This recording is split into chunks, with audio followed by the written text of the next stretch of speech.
Kali ini ada Ustadz Yusuf P yang sedang berdebat, tentu saja karena channel beliau silahkan di-subscribe, Pusat Debat Agama. Nah, di bab satu ini kita akan mengangkat tentang Kalkiavatara atau nubuat nabi terakhir nanti di kitab Hindu apa Buddha ya? Hindu kalau nggak salah ya, admin lupa. Nanti coba ya, nanti admin tampilkan apa itu Kalkiavatara dari ringkasan Google AI ya, dari Google Search. Oke, mari kita langsung saja. Sudah merosot dan dikatakan dia di penghujung zaman itu ukuran manusia pun mengecil, moralitas merosot, tidak mengenal agama, bahkan manusia itu lahir untuk dimakan begitu. Nah nanti kaki avatar yang turun membersihkan ini semua gitu.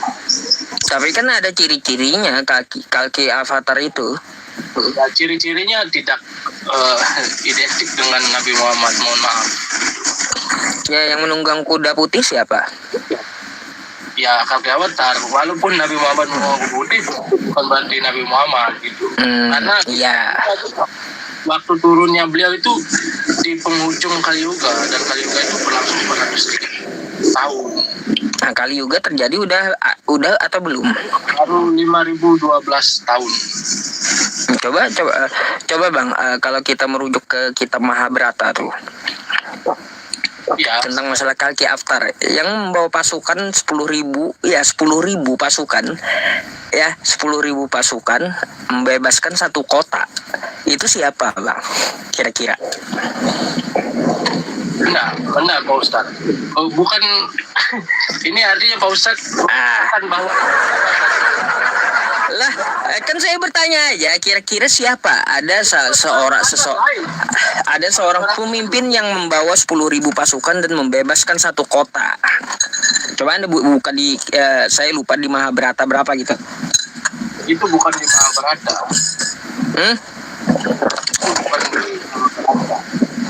Ya iya, tapi saya tahu. Karena saya juga mempelajari Hindu.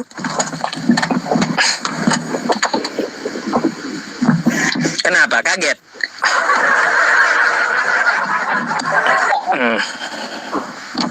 Karena Kaki Avatar itu kita yakin bahwa beliau Tuhan itu sendiri yang turun itu nanti di 430 ribuan tahun lagi kan. Ya, kalaunya kita lihat ciri-ciri aja Bang ya, Kalki Avatar itu memakai kuda putih. Nabi Muhammad memakai kuda putih waktu Isra Mi'raj. Nabi Muhammad mempunyai bentar gini. Kalaunya kita tinjau gitu ya dari Mahabharata tadi, ketika Nabi Muhammad membebaskan kota Makkah, Fathul Makkah gitu dengan 10.000 pasukannya gitu. Nah terus juga Kalki Avatar itu kan punya sahabat toh. Mahabharata. Ayo mau bantah lagi. Tidak mengucapkan tentang Kalki Avatar. Mohon maaf Pak Ustaz. Dan apakah Nabi Muhammad menguruskan pedang dan pedang itu mengeluarkan petir? Itu dulu. Oh, kalau itu enggak sih, enggak.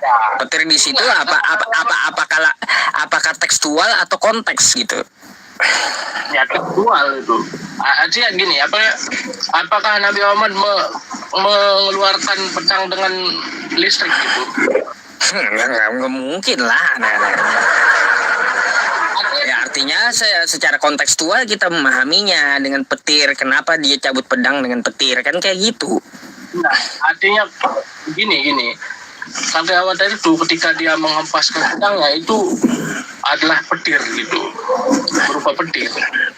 Nah ini aja udah beda, satu contoh aja udah beda Pak Ustadz. Dan secara runutan tahun pun udah beda gitu. Dan di bab 2 kali ini akan ada seorang yang bertanya, dia yang tadi bertanya tentang ngapa sih kok orang Islam tuh selalu ngambil istilah-istilah yang ada di Sanskerta. Ya, kira-kira jawabannya apa? Mari kita simak debat dari Ustadz Yusuf P sebagai berikut. Oke, ada lagi bang yang mau ditanyakan tentang Islam? Gini. Itu yang artinya kan umat Islam di Indonesia banyak mengambil istilah-istilah dalam Sanskerta gitu, Pak Ustadz. Sanskerta contohnya? Itu yang seperti saya tadi bilang, agama, surga, neraka itu dalam Sanskerta Weda. Bang, Dalam Islam Islam itu kan Islam itu kan pakai bahasa Arab, bang. Islam nggak ada di dalam Islam itu menyadur kata Sanskerta. Paling orang penganutnya yang di Indonesia menyadurnya ngambil dari Sanskerta. Kalau Islamnya sendiri turunnya dalam bahasa Arab, Al-Qur'annya, kitabnya ya, dan turunnya di tanah Arab. Nggak ada tulisannya agama, nggak ada. ya, Di sana din bahasanya gitu. Terus nggak ada juga bahasa Arabnya waktu Nabi Muhammad menyampaikan bahasa surga atau neraka, bukan surga neraka. Kita aja yang di Indonesia memahaminya surga dan neraka. Ya sebagai manusianya. Tapi kalau ajarannya bukan surga neraka, tapi jannah dan nar gitu. ya. Saya Gitu. tahu itu jin, jannah, dan janar apa namanya jahanam itu saya tahu sih Pak Ustadz. Nah maksudnya gini, Pak Ustadz kan nggak terima gitu orang Kristen ambil istilah-istilah yang ada di dalam Islam menurut Pak Ustadz gitu. Nah sedangkan di Indonesia khususnya kan umat gini. Islam banyak mengambil istilah-istilah gini. Apa namanya Sanskerta gitu. Trilogi surga neraka itu kan bahasa Sanskerta, Weda punya, Hindu punya. Terus Iya. secara etimologis agama pun juga sebenarnya Sanskerta gitu. Mau tahu Ya nggak gini apa? bang, yang kita ambil itu kan dari bahasa Sanskerta, bahasa umum yang dijadikan ke dalam bahasa Indonesia, tapi tidak menyalahi aturannya gitu. Dari bahasa Sanskerta, nggak menyalahi kita. Nar adalah neraka bahasa Sanskerta kan kayak gitu ya. Apa isinya? Tempat penyiksaan. Sama pemahaman Muslim seperti itu juga gitu. Terus surga ya tempat keindahan, taman kebun kayak gitu. Begitu juga al-jannah gitu di dalam agama Islam. Jadi kayak gitu, kita tidak menyalahi, tidak menabrak dari aturan bahasa Sanskerta juga. Tapi kalau nya Kristen, jadi kalau nya Kristen ini Allah, nama dalam agama Islam tertulis nama Tuhan dalam bahasa Arab, tiba-tiba dengan Kristen jadi gelar. Ini kan udah menyalahi kaidah bahasanya kayak gitu. Kalau kita di Indonesia mengambil agama tidak Sanskertanya ya gama kacau, tidak kacau, sesuai gitu. Definisi Islam, agama adalah petunjuk hidup yang mengatur kita dalam segala aspek gitu. Kalau gini kan dalam Islam kan begini Pak Ustadz. Artinya seorang yang mengikuti kewajiban berdasarkan syariat Islam kan begitu. Nah, sedangkan kalau kembali kepada definisi agama menurut bahasa Sanskerta itu kan artinya seperti yang tidak kacau. Tadi bilang, tidak kacau. Iya, tidak kacau. Tidak kacau, tidak pindah atau dalam istilah lain kekal itu. Sebenarnya kekal sebenarnya. Apa yang kekal yaitu mengacu kepada diri kita yang sejati sebagai sang jiwa atau sang ruh, sang atma gitu. Ruh bahasa Indonesia atau spiritual dalam bahasa Inggris gitu. Artinya atma gitu atau sang jiwa, mungkin sukmo dalam bahasa Jawa. Nah itu gini artinya agama adalah sesuatu yang mengacu kepada diri kita, jati diri kita yang sebenarnya sebagai sang ruh atau sang jiwa yang hubungannya sama sekali tidak berubah atau tidak pindah atau tidak kacau dengan Tuhan Yang Maha Esa. Nah itu sebenarnya gitu pengertian agama gitu. Karena di kita itu diajarkan untuk pertama menginisiasi kita sadar dengan diri kita sebagai sang jiwa, bukan badan ini. Kita bukan badan ini. Gini bang, ya kalau yang saya sampaikan kepada abang tadi benar, saya tidak ada melangkahi atau menyalahi hal itu. Kita sepakat gitu ya. Yang namanya agama tidak kacau itu mengatur kehidupan penganutnya, mengatur kehidupan manusianya, bagaimana kerohaniannya, bagaimana tingkah lakunya, kayak gitu. Ya kalau saya sih Pak Ustadz nggak apa-apa, kita fine-fine aja istilah-istilah kita pakai gitu. Ya, Ya, nggak bisa. Kalau kita fan-fan aja, kalaunya kita mengambil kosakata satu, kosakata Allah adalah nama Tuhan umat Islam, dipakai oleh yang lain, ya nama Tuhan umat Islam kan nggak apa-apa. Tapi kalau dikatakan Allah, dirubah maknanya semuanya, apa coba? Pasti Hindu pun kagak terima kayak gitu. Abang tahu nggak di Bali apa kitab Kristen bunyinya? Kristen masuk ke Bali apa kitabnya? Menyebut Yesus aja Sang Hyang Widi Yesus. Apa coba? Sang Hyang Widi Yesus. Saya tahu sih Sang Hyang Yesus, Pak Ustadz. Sang Hyang Yesus. Ya makanya. Kenapanya? Artinya apa? Kristen ini kemana dia nempel, ke situ dia nyamar gitu. Kalau mayoritasnya Islam nempel-nempel jadi Islam. Kalau mayoritasnya Yahudi nempel-nempel jadi Yahudi. Kalau mayoritasnya Hindu seperti di Bali nempel-nempel jadi Hindu mereka. Kitabnya. Gitu maksudnya, Bang. Bukan Sang Hyang Widi Yesus istilah mereka. Ya, istilah mereka itu Sang Hyang Yesus gitu. Sang Hyang Yesus. Artinya ya nggak apa-apa kalau Sang Hyang Yesus gitu. Bukan Sang Hyang Widi Yesus. Bukan, Bang, Sang Hyang Widi Yesus mereka tuliskan. Abang coba lihat kitabnya. Baru tahu mungkin Abang. Coba nanti Abang buka kitabnya. Ya, kitab Kristen dalam bahasa Bali. Gimana sih? Yang pernah saya baca ya Pak Ustadz itu Sang Hyang Yesus. Saya nggak tahu sih kalau mereka pakai istilah Sang Hyang Widi Yesus itu. Saya nggak tahu. Makanya. Dan di bab 3 ini kita akan membahas tentang Islam adalah agama yang benar, bukan yang paling benar. Karena kita kalau bilang paling benar berarti yang lain benar dan Islam paling benar.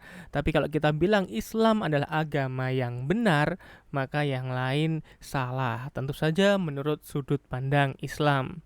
Oke, inilah penjelasan dari Ustadz Yusuf P. Mari kita mulai. Di Indonesia ini adakah agama yang benar di luar Islam? Ya, saya jawab jelas, Bang, ya. Jelas jawaban saya. Satu-satunya agama yang benar adalah Islam gitu. Kenapa? Saya meninjau dari nama aja dulu, Bang, ya.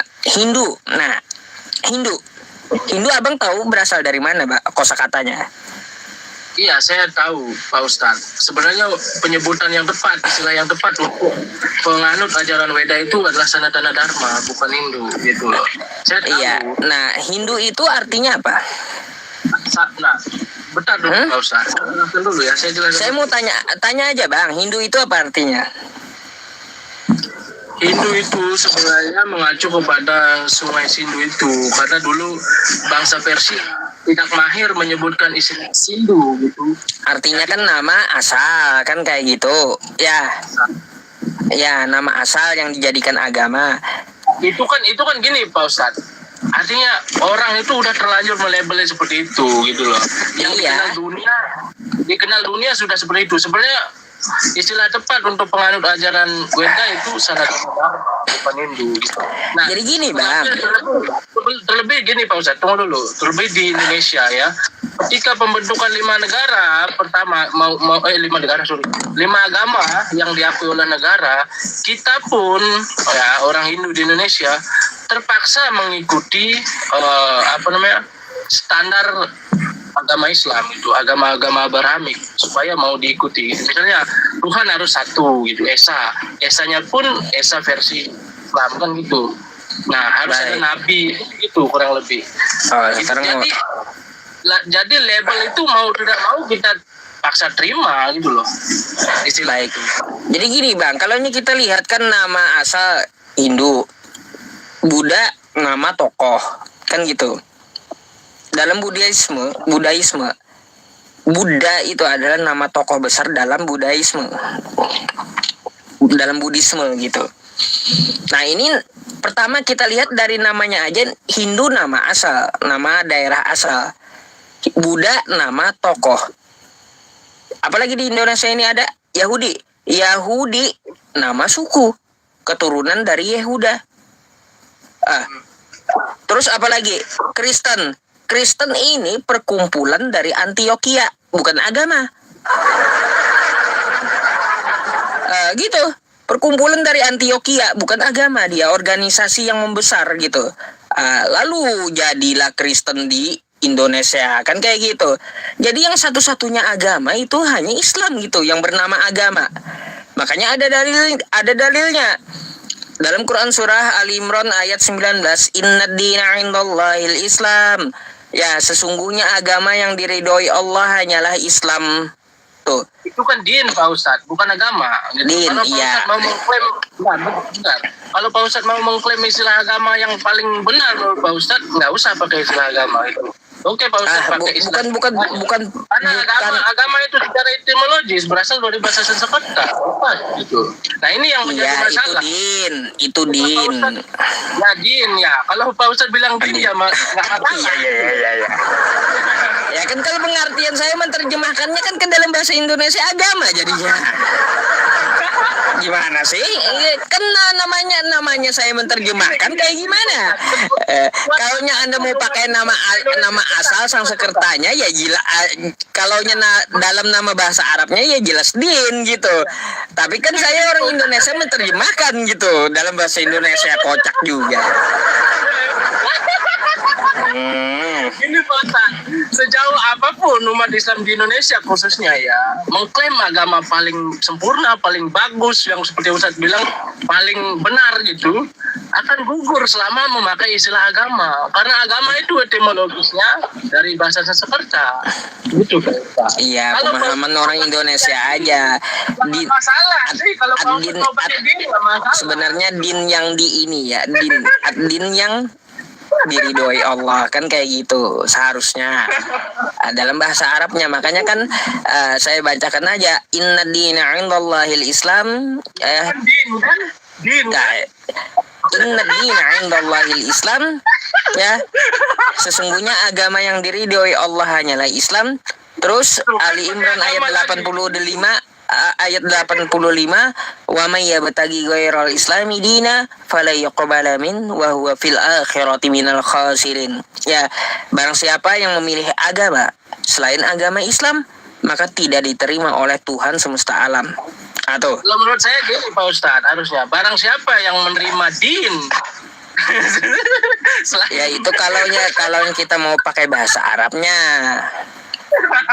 Nah, kenapa aja nggak diterjemahkan bahwa di Indonesia itu din, yaitu bagi orang-orang yang menjalankan syariat Islam, kan kenapa nggak seperti itu aja, Bang? Ya kan ada disiplin ilmu tata bahasa, Bang.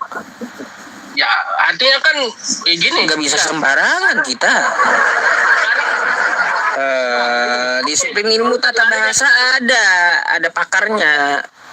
Ya, Pak Ustadz larinya ke sana sekarang. Ya, ke pakar bahasa dan lain sebagainya. Nah, kenapa ketika Pak Ustadz menjelaskan agama paling sempurna, Pak Ustadz mengabaikan pakar itu gitu loh? Apanya mengabaikan pakar? Ya, artinya kan Pak Ustadz mengeneralisir gitu. Artinya gini, klaim Pak Ustadz agama paling sempurna, paling benar gitu. Pak Ustadz bilang Islam gitu. Nah, artinya kan gini, ketika seolah itu menguntungkan untuk Pak Ustadz pakai gitu istilah agama. Ya, kalau adin itu mencakup global dia.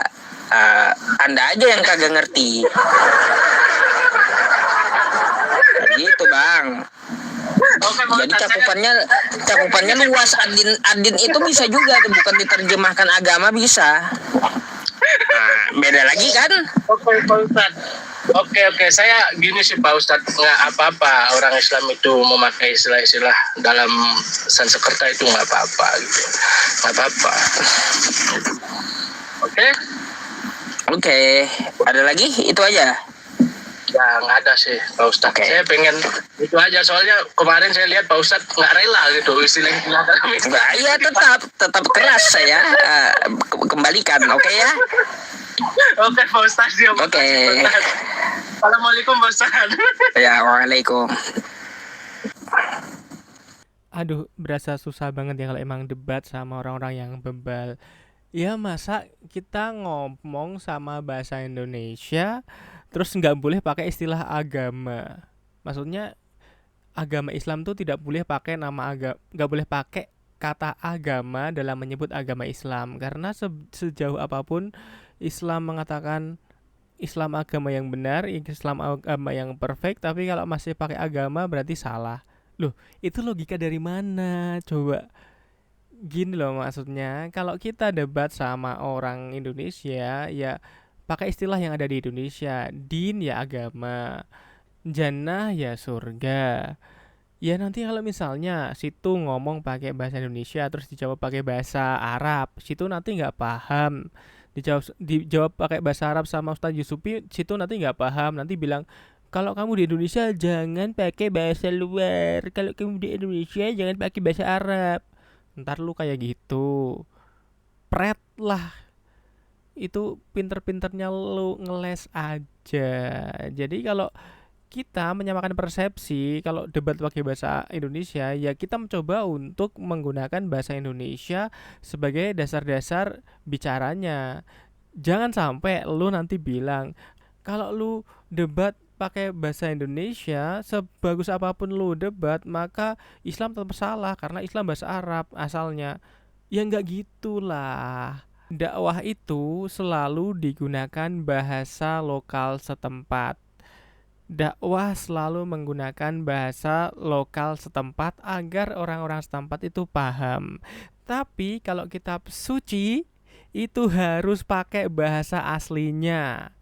Kitab suci harus pakai bahasa aslinya. Ingat, kitab suci harus pakai bahasa aslinya. Kenapa harus pakai bahasa aslinya? Walaupun misalnya di samping-sampingnya ada terjemahnya atau di bawahnya ada terjemahnya, tetap kitab asli harus berbahasa aslinya karena dengan bahasa aslinya itu nanti bisa dirujuk bahwa kitab ini merujuk pada kata apa, konteksnya apa, terus bagaimana cara penggunaannya.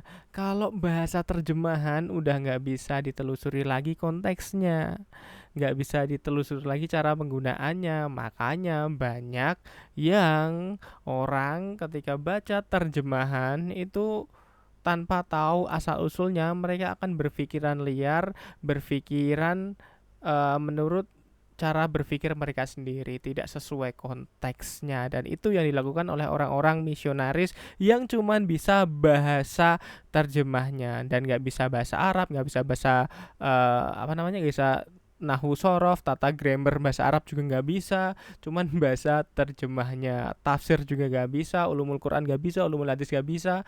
Terus pas baca terjemahnya tiba-tiba wah ini nih kelemahan Quran nih, ini kelemahan Quran, padahal cuman baca terjemah, nggak tahu konteks, nggak tahu budaya waktu itu, nggak tahu tentang bagaimana tafsirnya. Tiba-tiba mereka pakai akal mereka sendiri. Tapi ketika kitabnya terjemahan itu ditafsirkan oleh orang lain, mereka juga nggak terima. Padahal untuk menerbitkan tafsir saja seorang itu harus bisa ulumul Quran, ulumul hadis, nahwu sorof, kemudian tata grammar bahasa Arab, kemudian harus menguasai kitab ini, harus menguasai kitab ini, harus menguasai hadis sekian, harus bisa membaca konteks, harus bisa kias, harus bisa mengetahui kitab-kitab karya sebelumnya, karya di early Islam. Pokoknya persyaratannya banyak dan tiba-tiba misionaris itu cuman baca terjemahnya doang. Ya udah, bye bye.